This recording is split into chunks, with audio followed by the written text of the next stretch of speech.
కొణిదెల పవన్ కళ్యాణ్ అమ్మ కడుపున ఆఖరివాడిగా పుట్టిన అందరికీ మంచి చేయాలి, మేలు జరగాలి అనే విషయంలో ముందువాడుగా ఉంటాడు. తన గురించి కంటే జనం గురించి ఎక్కువగా ఆలోచించే మనస్తత్వం నా తమ్ముడు కళ్యాణ్ బాబుది. ఎవరైనా అధికారంలోకి వచ్చాక ప్రజలకు ఏదైనా చేయాలనుకుంటారు. కానీ కళ్యాణ్ తన సొంత సంపాదనని కౌలు రైతుల కన్నీళ్లు తుడిచేందుకు ఖర్చు పెట్టడం, సరిహద్దు దగ్గర ప్రాణాలొడ్డి పోరాడే జవాన్ కోసం పెద్ద మొత్తం అందివ్వటం, అలాగే మత్స్యకారులు ఇంకా ఎందరికో తాను చేసిన సహాయం చూస్తుంటే ఇలాంటి నాయకుడు కదా జనానికి కావాల్సింది అనిపిస్తుంది. ఒక రకంగా చెప్పాలంటే సినిమాలోకి తను బలవంతంగా వచ్చాడు, రాజకీయాల్లో మాత్రం ఇష్టంతోనే వచ్చాడు. ఏ తల్లికైనా తన కొడుకు కష్టపడుతుంటే గుండె తరుక్కుపోతుంది. అలాగే ఏ అన్నకైనా తన తమ్ముడు అనవసరంగా మాటలు పడుతుంటే బాధేస్తుంది. అలా బాధపడుతున్న నా తల్లికి ఈ అన్నయ్యగా ఒక మాట చెప్పాను. నీ కొడుకు ఎంతోమంది తల్లుల కోసం, వాళ్ళ బిడ్డల భవిష్యత్తు కోసం చేసే యుద్ధం అమ్మా ఇది. మన బాధ కంటే అది ఎంతో గొప్పది అన్నాను. అన్యాయాన్ని ఎదిరించకుండా మౌనంగా ఉండే మంచివాళ్ళ వల్లనే ప్రజాస్వామ్యం మరింత నష్టం అని నమ్మి జనం కోసం జన సైనికుడు అయ్యాడు. తాను బలంగా నమ్మిన సిద్ధాంతం కోసం తన జీవితం రాజకీయాల్లోకి అంకితం చేసిన శక్తిశాలి పవన్ కళ్యాణ్.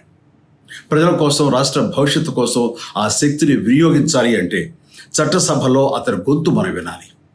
జనమే జయను నమ్మే జనసేనాని ఏమి చేయగలడో చూడాలంటే మీరు పిఠాపురం ప్రజలు కళ్యాణ్ని గెలిపించాలి.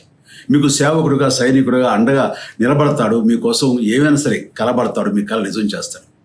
పిఠాపురం వాస్తవ్యులకు మీ చిరంజీవి విన్నపం, గాజు గ్లాసు గుర్తుకి మీ ఓటు వేసి పవన్ కళ్యాణ్ని గెలిపించండి. జై హింద్. నిజంగా ఊహించాలి మీరంతా ఎంతమంది వస్తారని. Thank you for coming. ఈ రోజున చెప్పాలంటే చాలా చాలా ఆనందంగా ఉంది. 45 సంవత్సరాల సుదీర్ఘ ఈ కళా సేవకి కేంద్ర ప్రభుత్వం గుర్తించి పద్మ విభూషణ్ అవార్డు ఇవ్వటం నిజంగా చాలా ఆనందంగా, సంతోషంగా ఉంది.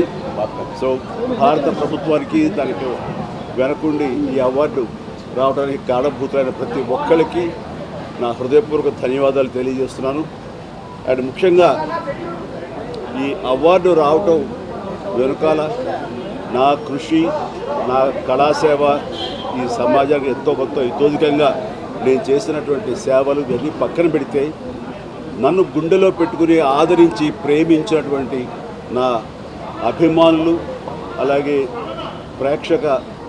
ప్రేక్షకులు, అలాగే నాకు ఎన్నో అవకాశాలు ఇచ్చి ఈ రోజున నన్ను నేను ఇలాగా తీర్చిదిద్దుకోవడానికి కారణభూతమైనటువంటి నా డైరెక్టర్స్కి, నా నిర్మాతలకి, నా ఇతర టెక్నీషియన్స్కి, ప్రతి ఒక్కరికి, ఎవరైతే దోహదపడ్డారో ప్రతి ఒక్కరికి నేను ధన్యవాదాలు తెలియజేసుకుంటూ, ఈ అవార్డ్ ఇదంతా వారి సహకారం నేను ఈ ఎత్తుకు ఎదగడానికి కారణమైనటువంటి వారందరిది.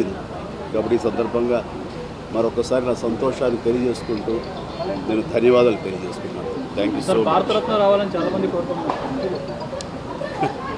ఏ టైంకి ఏం రావాలో అది వస్తుంది తప్ప అది రావాలని ఆశ పెడితే వచ్చేది కాదు. ఏమండి, నిజంగా ఇది వారికి ఎంతైనా రావడం సముచితం. రావాలని నేను కూడా మనస్ఫూర్తిగా అభిలషిస్తున్నాను, రావాలని కోరుకుంటున్నాను. ఏపీలో కూటమి ప్రభుత్వం అధికారంలోకి వస్తే ఆ దిశగా ప్రయత్నాలు చేస్తారు సార్. అది ప్రభుత్వ పరంగా చేస్తే కనుక త్వరితగతిన ఇది సాకారం అవుతుంది. అండ్ డెఫినెట్గా ఎంతైనా సరే అటు ఎంజీఆర్ గారికి వచ్చినప్పుడు వీరికి రావటం కూడా అంతకంత సముచితం అండ్ అది ఆనందదాయకం. దానికి నేను ఎదురు చూస్తుంటాను, నేను కోరుకుంటున్నాను రామారావు గారికి భారతరత్న రావాలి. ఏమా, నేను రాజకీయాలకు అతీతంగా ఉన్నాను అనుకోవచ్చు. తర్వాత పిఠాపురానికి నేను వెళ్ళటం లేదని అది ముందుంచేది. ఇది మీడియాలో మీరు ఎందుకో స్పెక్యులేట్ చేశారు, అది మీరు పెంచి పోషించారు దానికి సమాధానం చెప్పాల్సిన అవసరం నాకు లేదు. నేను వెళ్ళటలేదు. బాబు, మా కళ్యాణ్ బాబు దాన్ని రమ్మని ఎప్పుడూ కోరుకోలేదు. నా కంఫర్ట్ వదిలేస్తాడు. ఆయన తను బాగుండాలి, తన జీవితంలో అనుకుంది కొన్ని సాధించాలన్న అభిలషిస్తాను, నేను నాకు ఆశీస్సులు అందజేస్తాను. దానికి నేను తనతో పాటు నేను ఉన్నాను అని చెప్పేందుకు మొన్న ఒక వీడియో బయట ఇచ్చాను. అండ్ ఖచ్చితంగా మా తమ్ముడి యొక్క అభివృద్ధిని, మా తమ్ముడు రాజకీయంగా ఎదగటానికి ఎప్పుడు మా కుటుంబ సభ్యులు మేము మనస్ఫూర్తిగా మనసావాచ కోరుకుంటాం. కాంగ్రెస్లో ఉన్నారు కదా సార్ కిషన్ రెడ్డి గారు